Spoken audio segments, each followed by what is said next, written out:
ಒಂದೇ ಕುಟುಂಬದ 4 ಆತ್ಮಹತ್ಯೆಗೆ ಯತ್ನಿಸಿದ ಪ್ರಕರಣಕ್ಕೆ ಸಂಬಂಧಪಟ್ಟ ಹಾಗೆ ಚಿಕಿತ್ಸೆ ಪಡಿತಾ ಇದ್ದ ಲೀಲಾವತಿ ಸಾವನ್ನಪ್ಪಿದ್ದಾರೆ. ಆ ಮೂಲಕ ಮೃತರ ಸಂಖ್ಯೆ 2ಕ್ಕೆ ಏರಿಕೆಯಾಗಿದೆ. 4ರಲ್ಲಿ ಈಗ ಸಂತ್ರಸ್ತೆಯ ತಾಯಿ ಹಾಗೂ ತಾತ ಇಬ್ಬರು ಸಾವನ್ನಪ್ಪಿದ್ದಾರೆ. ಒಂದೇ ಕುಟುಂಬದವರು ಆತ್ಮಹತ್ಯೆಗೆ ಯತ್ನಿಸಿದಂತಹ ಘಟನೆ ಕೆಆರ್ ನಗರದ ಚಂದಗಾಲಿನ ಕುಟುಂಬ. ಈ ಪ್ರಕರಣದಲ್ಲಿ ಸರ್ಕಲ್ ಇನ್ಸ್ಪೆಕ್ಟರ್ ಸೇರಿ 3 ಅಧಿಕಾರಿಗಳನ್ನ ಅಮಾನತು ಮಾಡಲಾಗಿದೆ. ಆತ್ಮಹತ್ಯೆಗೆ ಪೊಲೀಸರ ನಿರ್ಲಕ್ಷ್ಯವೇ ಕಾರಣ ಅನ್ನೋ ಆರೋಪ ಇರುವುದರಿಂದ ನ್ಯೂಸ್ ಫಸ್ಟ್ನ ವರದಿ ಬೆನ್ನಲ್ಲೇ ಈಗ ಅಧಿಕಾರಿಗಳು ಎಚ್ಚೆತ್ತುಕೊಂಡು ಕ್ರಮ ಕೈಗೊಂಡಿದ್ದಾರೆ. ಈಗ 3 ಅಧಿಕಾರಿಗಳನ್ನ ಅಮಾನತು ಮಾಡಿ ಪೊಲೀಸ್ ಇಲಾಖೆಯಿಂದ ಆದೇಶ ಹೊರಡಿಸಲಾಗಿದೆ. ಎಎಸ್ಪಿ ನಂದಿನಿಯವರು ಈ ಆದೇಶ ಹೊರಡಿಸಿದ್ದಾರೆ. ರಸ್ತೆಯಲ್ಲಿ ಶವ ಇಟ್ಟು ಚಂದಗಾಲು ಗ್ರಾಮಸ್ಥರು ಪ್ರತಿಭಟಿಸಿದ್ದಾರೆ. ಈ ಪ್ರಕರಣದಲ್ಲಿ ನ್ಯಾಯ ಕೊಡಿಸಬೇಕು, ಪೊಲೀಸರ ನಿರ್ಲಕ್ಷ್ಯದಿಂದಲೇ ಕುಟುಂಬದವರು ಆತ್ಮಹತ್ಯೆಗೆ ಯತ್ನಿಸಿದ್ದಾರೆ ಅಂತ. ಒಂದು ವೇಳೆ ತಮಗೆ ಈ ರೀತಿ ಬೆದರಿಕೆ ಇದೆ ಅಂತ ಹೇಳಿದಾಗಲೇ ಕುಟುಂಬದವರು ಪೊಲೀಸರ ಬಳಿ ಬಂದಾಗಲೇ ಅದಕ್ಕೆ ಸೂಕ್ತ ಕ್ರಮ ಕೈಗೊಂಡಿದ್ದಿದ್ರೆ ಆಗ ಆ ಕುಟುಂಬಕ್ಕೆ ಈ ಪರಿಸ್ಥಿತಿ ಬರ್ತಾ ಇರಲಿಲ್ಲ.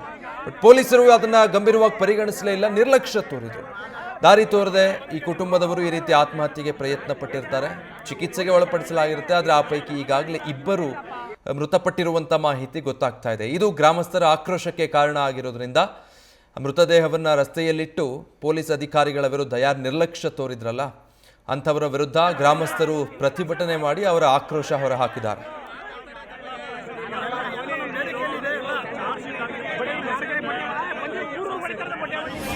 ಡೀಟೇಲ್ಸ್ ಕೊಡ್ತಾರೆ ನಮ್ಮ ಪ್ರತಿನಿಧಿ ರವಿ ಪಾಂಡವಪುರ. ಈಗ ಅದೇ ಸ್ಥಳದಿಂದ ಲೈವ್ನಲ್ಲಿ ಜಾಯ್ನ್ ಆಗ್ತಾ ಇದ್ದಾರೆ. ರವಿ, ಈಗಾಗಲೇ ಅಧಿಕಾರಿಗಳ ಅಮಾನತ ಆಗಿದೆ, ಮತ್ತೊಂದು ಕಡೆ ಚಿಕಿತ್ಸೆ ಪಡೆದುಕೊಳ್ತಾ ಇದ್ದಾರೆ ಆತ್ಮಹತ್ಯೆಗೆ ಯತ್ನಿಸಿದವರು. ಈ ಮಧ್ಯೆ ಸಾವಿನ ಸಂಖ್ಯೆ 2ಕ್ಕೆ ಏರಿಕೆ ಆಗಿರೋದು. ಈಗ ಪ್ರತಿಭಟಿಸ್ತಾ ಇರುವಂತಹ ಗ್ರಾಮಸ್ಥರು ಏನು ಹೇಳ್ತಿದ್ದಾರೆ? ವಿಜಯ್, ಮರ್ಯಾದೆಗೆ ಅಂಜಿ ಒಂದೇ ಕುಟುಂಬದ 4 ಆತ್ಮಹತ್ಯೆಗೆ ಯತ್ನ ಮಾಡಿ ಇಬ್ಬರು ಈಗ ಆಲ್ರೆಡಿ ಮೃತಪಟ್ಟಿದ್ದಾರೆ. ಮೈಸೂರು ಜಿಲ್ಲೆ ಕೆಆರ್ ನಗರ ತಾಲೂಕು ಚಂದಗಾಲ ಗ್ರಾಮದ ಮಹಾದೇವ ನಾಯಕ ಹಾಗೂ ಅವರ ಮಗಳು ವನಜಾಕ್ಷಿ ಈಗಾಗಲೇ ಮೃತಪಟ್ಟಿದ್ದಾರೆ. ನಾನೀಗ ಗ್ರಾಮದಲ್ಲಿದ್ದೀನಿ. ಗ್ರಾಮದಲ್ಲಿ ನೀವು ಗಮನಿಸ್ತಿರ್ಬೋದು, ಮೃತದೇಹವನ್ನ ನಿನ್ನೆಯಿಂದಲೂ ಕೂಡ ಇಲ್ಲೇ ಇರಿಸಿಕೊಂಡು ಈಗ ಪ್ರತಿಭಟನೆಯನ್ನ ಮಾಡ್ತಿದ್ದಾರೆ. ನಮಗೆ ನ್ಯಾಯ ಬೇಕು ಅನ್ನೋದು ಗ್ರಾಮಸ್ಥರೆಲ್ಲರ ಒಕ್ಕಲರ ಆಗ್ರಹ.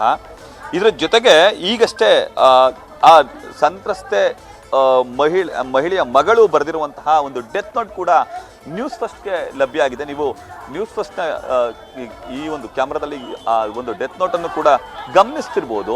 ಪ್ರಮುಖವಾಗಿ ಈ ಡೆತ್ ನೋಟ್ನಲ್ಲಿ ಎಳೆಯಾಗಿ ತಮ್ಮ ಸಾವಿಗಳಿಗೆ ಕಾರಣವನ್ನ ಆ ಮಗು ಬಿಚ್ಚಿಟ್ಟಿದೆ. ನಮ್ಮೆಲ್ಲರ ಸಾವಿಗೂ ಲೋಕೇಶ್ ಯಗ್ಗ, ಇವನು ಚೀರ್ನಳ್ಳಿ ನಿವಾಸಿ ಎನ್ನುವ ವ್ಯಕ್ತಿಯೇ ಕಾರಣ. ಇವನು ಹೆಣ್ಣು ಮಕ್ಕಳನ್ನ ಕೆಟ್ಟ ದೃಷ್ಟಿಯಿಂದ ನೋಡ್ತಾನೆ. ನನ್ನನ್ನು ಸಹ ಅದೇ ದೃಷ್ಟಿಯಿಂದ ನೋಡಿ ನಮ್ಮನೆಯ ಮಾನ ಮರ್ಯಾದೆಯನ್ನ ಕಳೆದು ಹಾಕಿದ. ಇವನನ್ನ ಯಾವುದೇ ಕಾರಣಕ್ಕೂ ಬಿಡಬೇಡಿ. ಇವನನ್ನ ಭೂಮಿಯ ಮೇಲೆ ಬದುಕಲು ಬಿಟ್ಟರೆ ನನ್ನಂತ ಎಷ್ಟೋ ಜನ ಹೆಣ್ಣು ಮಕ್ಕಳ ಪ್ರಾಣ ಮಾನ ಹೋಗುವುದು ಖಂಡಿತ ಅಂತೇಳಿ ಆ ಮಗು ಬರ್ಕೊಂಡಿದೆ. ಇದಾದ ಬಳಿಕವೇ ಅವರು ಮಲೆ ಮಹದೇಶ್ವರ ದೇವಸ್ಥಾನಕ್ಕೆ ಹೋಗ್ತಾರೆ. ಮಲೆ ಮಹದೇಶ್ವರ ದರ್ಶನವನ್ನ ಪಡೆದುಕೊಂಡು ತಾಳ್ಬೆಟ್ಟಕ್ಕೆ ಬಂದು ಅಲ್ಲಿ 4 ಕೂಡ ವಿಷವನ್ನು ಸೇವಿಸ್ತಾರೆ. ವಿಷ ಸೇವಿಸಿದ ಕೆಲ ಕ್ಷಣಗಳಲ್ಲೇ ಮಹಾದೇವ ನಾಯಕರವರು ಮೃತಪಟ್ಟರೆ 3 ಕೂಡ ತೀವ್ರ ಅಸ್ವಸ್ಥರಾಗಿ ಆಸ್ಪತ್ರೆಗೆ ದಾಖಲಾಗ್ತಾರೆ. ಆದರೆ ದುರಂತದ ವಿಷಯ ಅಂತಂದ್ರೆ ಇವತ್ತು ಬೆಳಿಗ್ಗೆ ಮಹಾದೇವ ನಾಯಕರವರ ಮಗಳು ವನಜಾಕ್ಷಿ ಅವರು ಮೃತಪಟ್ಟಿದ್ದಾರೆ. ಇನ್ನು ಗ್ರಾಮದಲ್ಲಿ ಸೂತಕದ ಛಾಯೆ ಇದೆ. ಎಲ್ಲರೂ ಕೂಡ ಬೇಸರವನ್ನ ವ್ಯಕ್ತಪಡಿಸಿದ್ದಾರೆ. ಅವರ ಕುಟುಂಬಸ್ಥರೆಲ್ಲರೂ ಕೂಡ ಆಕ್ರೋಶವನ್ನು ವ್ಯಕ್ತಪಡಿಸ್ತಾರೆ. ನಮ್ಮ ಜೊತೆ ಅವರ ಚಿಕ್ಕಮ್ಮ ಇದ್ದಾರೆ, ಅವ್ರನ್ನ ಮಾತಾಡ್ಸ್ತಾ ಹೋಗ್ತೀನಿ. ಏನಾಗಿತ್ತು ಅಮ್ಮ, ಏನಾಯ್ತು? ಏನಾಯ್ತು ನಮಗೆ ಗೊತ್ತಿಲ್ಲ. ನಾವು ಕೂಲಿ ಕಮಲ ಮಾಡ್ತಿದ್ದವ್ರು ಒಳಗಿಂದ ಒಳಗೆ ಇಟ್ಕೊಂಡು ಮಗ ಒಳಗೆ ನೋವು ತಿಂದದೆ, ನಮ್ಗೆ ಬಾಯಿ ಬಿಟ್ಟೆ ಅಂತ ಹೇಳಲಿಲ್ಲ. ಹೋಗುವಾಗ ಮಾತ್ರ ಇದನ್ನ ಬರ್ದು ಬಿಟ್ಟು ಇಟ್ಬಿಟ್ಟು ಹೋಗೋದೆ, ನಮಗೆ ಬಾಯಿ ಬಿಟ್ಟು ಹೇಳಿಲ್ಲ. ಆಮೇಲೆ ಎಲ್ಲ ಬಂದಿರೋರು ಏನೇನೋ ಬೈದ್ಬಿಟ್ಟು ಹೋಗಿರೋದಕ್ಕೆ ಅವಳು ಆತ್ಮ ತಡಿನಕ್ಕೆ ಆ ಮಗಳು ಎಲ್ಲ ಇಷ್ಟ ಕುಡ್ದವ್ರೆ ಮಹದೇಶ್ವರನ ಬೆಟ್ಟಕ್ಕೆ ಹೋಗಿ. ಈ ತರದೊಂದು ಬೆಳವಣಿಗೆ ಆಗ್ತಿದೆ ಮನೇಲಿ ಅಂತ ಗೊತ್ತಿತ್ತ ನಿಮ್ಗೆ? ನಮಗೆ ಗೊತ್ತಿದ್ದಿಲ್ಲ. ನನ್ನ ಮಗ ಚಿಕ್ಕದು ಅಲ್ವಾ, ಗೊತ್ತಿದ್ದಿಲ್ಲ. ಮಲೆ ಮಹದೇಶ್ವರ ಬೆಟ್ಟಕ್ಕೆ ಹೋಗ್ಬೇಕಾದ್ರೆ ಏನಾದ್ರು ಹೇಳಿದ್ರ? ಇಲ್ಲ ಇಲ್ಲ, ಮಗಳ ಮನೆಗೆ ಹುಣಸೂರ್ಗೆ ಹೋಯ್ತೀನಿ ಅಂತ ಹೋದ್ರು. ಈ ಮಗುಗೆ ಬೆದರಿಕೆ ಹಾಕೋದು ಆ ತರದ್ ಏನಾದ್ರು ಊರಿಗೆ ಬಂದ ಏನಾದ್ರು? ಇಲ್ಲಿ ಊರಲ್ಲಿಲ್ಲ, ಕ್ಯಾರ್ ನಗರದಲ್ಲಿ ಬೆದರಿಕೆ ಮಾಡವನೆ, ಪಾಲ ಮಾಡವನೆ, ಇಲ್ಲಿ ಒಂದ್ ದಿವಸ ಬಂದು ಬೆದರಿಕೆ ಹಾಕವನೆ. ಕ್ಯಾರ್ ನಗರದ ಚಾಕು ಎಲ್ಲ ತೋರ್ಸವನೆ. ಅದನ್ನ ಹಿಂಸೆ ತಡೆನಾರ್ಕೆ ಮಗು ಕಾರ್ ಹತ್ತಿ ಚುಂಚಿ ಕಟ್ಟೆ ಅಲ್ಲಿವರೆಗೂ ಹೋಗದೆ. ಅಲ್ಲಿ ಅದೇನೇನು ಮೊಬೈಲಲ್ಲಿ ಏನು ವಿಷಯ ಗೊತ್ತಿಲ್ಲ, ಅದನ್ನ ಈಸ್ಕೊಂಡವಳು ಕೆಚ್ಚಿಬಿಟ್ಟು ಬಂದು ಓಡ್ ಬಂದು ಬಸ್ ಹತ್ತವಳು. ಆ ಫಾಲೋ ಮಾಡ್ಕೊಂಬಂದು ಇಲ್ಲಿಗೆ ಬಂದು ಹೇಳಿ ಏನಾಯ್ತು? ಆಗ ಇಲ್ಲಿ ಫಾಲೋ ಮಾಡ್ಕೊಂಬಂದು ಇಲ್ಲಿ ಬಂದು ಜಗಳ ಮಾಡಿ ಹಿಂಗೆಲ್ಲ ಮಾಡಿ ಈಗ ಗ್ರಾಮಸ್ಥರು ಯಾರು ತಡೆದಿಲ್ಲ. ಸರ್, ಈಗಾಗಲೇ ಮಹಾದೇವ ನಾಯಕರು ತೀರೋಗಿದ್ದಾರೆ, ಜೊತೆಗೆ ಅವ್ರ ಮಗಳು ಕೂಡ ತೀರೋಗಿದ್ದಾರೆ. ನಿಮ್ಮ ಆಗ್ರಹ ಏನು? ಶವ ಇಟ್ಟು ಯಾಕೆ ಪ್ರತಿಭಟನೆ ಮಾಡ್ತೀವಿ? ಸರ್, ನಾವು ಇಲ್ಲಿ ಒಂದು ಎದ್ದು ಕಾಣಿಸೋಂಥದ್ದು ನ್ಯಾಯ ಸಿಗ್ತಾ ಇಲ್ಲ ಈ ಕುಟುಂಬಕ್ಕೆ. ಇವರು ಹಿಂದುಳಿದ ವರ್ಗಗಳ ನಾಯಕ ಸಮಾಜದ ಜನ, ಆದ್ದರಿಂದ ಅವರಿಗೆ ನ್ಯಾಯ ಸಿಗಬೇಕು ಅನ್ನೋದೊಂದೇ ನಮ್ಮ ಹೋರಾಟ. ಮತ್ತು ಇನ್ನೊಂದೇನೆಂದರೆ ಸರ್ಕಾರದ ಮಟ್ಟದಲ್ಲಿ ಅವರ ಮನೆಯವ್ರಿಗೆ ಏನಾದರೂ ಒಂದು ನ್ಯಾಯ ದೊರಕಿಸ್ಕೊಡಿ ಅನ್ನೋ ಉದ್ದೇಶಕ್ಕೋಸ್ಕರ ನಿನ್ನೆಯಿಂದನೂ ಶವ ಇಲ್ಲೇ ಇದೆ. ಮತ್ತು ಯಾವುದೇ ಅಧಿಕಾರಿಗಳು ಬಂದಿಲ್ಲ, ಯಾರೂ ಬಂದಿಲ್ಲ. ಇದಕ್ಕೆ ನಾವು ಯಾರು ಹೊಣೆ ಅಂತ ನಾವು ಕೇಳ್ತಾ ಇದ್ದೀವಿ. ಅವತ್ತು ಕಂಪ್ಲೇಂಟು ಪೊಲೀಸ್ ಸ್ಟೇಷನ್ಗೆ ಹೋದಾಗ ಅವ್ರಿಗೆ ನ್ಯಾಯ ದೊರಕಿದ್ದಿದ್ರೆ ಅದು ಅನುಕೂಲ ಆಗ್ತಿತ್ತೋ ಏನಾಗ್ತಿತ್ತೋ. ಅವರು ಸಾಯ್ತಿರಲೋ ನಮಗೆ ಗೊತ್ತಿಲ್ಲ. ಆದರೆ ಅವರು ಅಧಿಕಾರಿಗಳ ನಿರ್ಲಕ್ಷ್ಯದಿಂದ ಈ ಥರ ಆಗಿದೆ, ಆಯಿತಾ. ಇನ್ನು ಮುಂದಕ್ಕೆ ಈ ಥರ ಬೆಳವಣಿಗೆಗಳು ಆಗಬಾರ್ದು. ಹಿಂದುಳಿದ ಜನಗಳಿಗೆ ನ್ಯಾಯ ದೊರಕಿಸ್ಕೊಡ್ಬೇಕು ಸರ್ಕಾರ. ಅಲ್ಲ, ಈಗ ಪೊಲೀಸ್ನವ್ರು ಕಂಪ್ಲೇಂಟ್ ತಗೊಳ್ಳಿಲ್ಲ ಅನ್ನೋ ಕಾರಣಕ್ಕೆ ಆತ್ಮಹತ್ಯೆ ಮಾಡ್ಕೊಂಡು. ಹೌದು, ಅದು ನ್ಯಾಯ ಸಿಗಲಿಲ್ಲ, ನಮಗೆಲ್ಲೂ ನ್ಯಾಯ ಸಿಗಲ್ಲ. ಅವರು 4 ಜನ ಸ್ಟೇಷನ್ಗೆ ಹೋದರು. ಸ್ಟೇಷನ್ಗೆ ಹೋಗಿ ನೀವು ಕಂಪ್ಲೇಂಟ್ ತಗೊಳ್ಳಿ, ನಮ್ಗೆ ನ್ಯಾಯ ದೊರಕಿಸ್ಕೊಡಿ ಅಂತ ನಿಂತ್ಕೊಂಡಾಗ ಆ ಹಿಂದುಳಿದ ಸಮಾಜಕ್ಕೆ ನ್ಯಾಯ ದೊರಕಿಸ್ಕೊಟ್ಟಿಲ್ಲ. ಇಲ್ಲಿ ಈ ನಮ್ಮ ಈಗಿರುವಂಥ ಇದಕ್ಕೆ ಸರ್ಕಾರನೂ ಜವಾಬ್ದಾರಿ ಆಗಬೇಕು. ಮತ್ತು ಇಲ್ಲಿಯ ಸ್ಥಳೀಯ ಮುಖಂಡರುಗಳು, ಶಾಸಕರು ಎಲ್ಲ ಇದಕ್ಕೆ ಜವಾಬ್ದಾರಿ ಆಗ್ತಾರೆ. ಮತ್ತು ಆ ವ್ಯಕ್ತಿ ಈಗ ಇದನ್ನಲ್ಲ, ಆ ವ್ಯಕ್ತಿ ನಮ್ಮ ಈಗಿರೋ ಶಾಸಕರ ಅವರ ಜನಾಂಗದವನೇ ಆಗಿದ್ದು, ಅವರನ್ನು ರಕ್ಷಣೆ ಮಾಡುವಂಥ ಕೆಲಸವನ್ನು ಮಾಡಿದ್ದಾರೆ.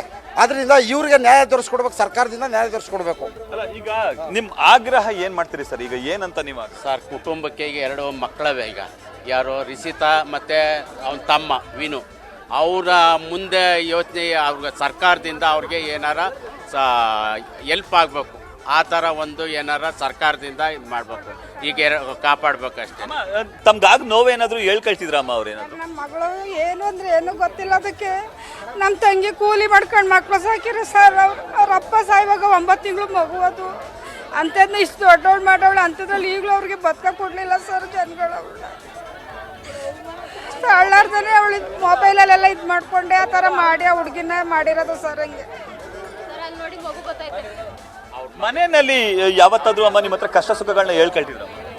ಸರ್, ನಮಗೇನು ಹೇಳ್ತಿರ್ಲಿಲ್ಲ. ಒಟ್ಟಿನಲ್ಲಿ ಅವರು ಕಾಲೇಜ್ಗೆ ಹೋಯ್ತಿದ್ದಾಗ ಅವೆಲ್ಲ ನಡೆದಿರೋದು ಸರ್. ಅವೆಲ್ಲ ಒಟ್ಟಿನಲ್ಲಿ ಹೆಣ್ಮಕ್ಳುಗಳು ಹೋಯ್ತವೆ ಕಾಲೇಜ್ಗೆ, ಈ ಥರ ಮಾಡೋರ್ನ ಜೀವ ಸಹಿತ ಸುಟ್ಟಾಕ್ಬೇಕು ಸರ್, ಸತ್ತು ಅಲ್ವೇ. ಇದು ಗ್ರಾಮಸ್ಥರ ಆಕ್ರೋಶದ ನುಡಿಗಳಾಗಿದೆ. ಸದ್ಯ ಪ್ರಕರಣಕ್ಕೆ ಸಂಬಂಧಪಟ್ಟಂತೆ KR ನಗರ ಠಾಣೆಯ ಇನ್ಸ್ಪೆಕ್ಟರ್ ಹಾಗೂ ಸಬ್ ಇನ್ಸ್ಪೆಕ್ಟರ್ ಹಾಗೂ ಹೆಡ್ ಕಾನ್ಸ್ಟೇಬಲ್ ಮೂವರನ್ನು ಕೂಡ ಪೊಲೀಸರು ಅಮಾನತು ಮಾಡುವಂತ ಕೆಲಸಕ್ಕೆ ಮುಂದಾಗಿದ್ದಾರೆ. ಆದರೂ ಕೂಡ ನಮಗೆ ನ್ಯಾಯ ಸಿಗಬೇಕು ಅನ್ನೋದು ಗ್ರಾಮಸ್ಥರ ಒಕ್ಕೂಲರ ಆಗ್ರಹ ಆಗಿದೆ. Vijay, thank you Ravi. News first ನಿರ್ಭೀತಿಯಿಂದ ನಿಮ್ಮ ಪರವಾಗಿ.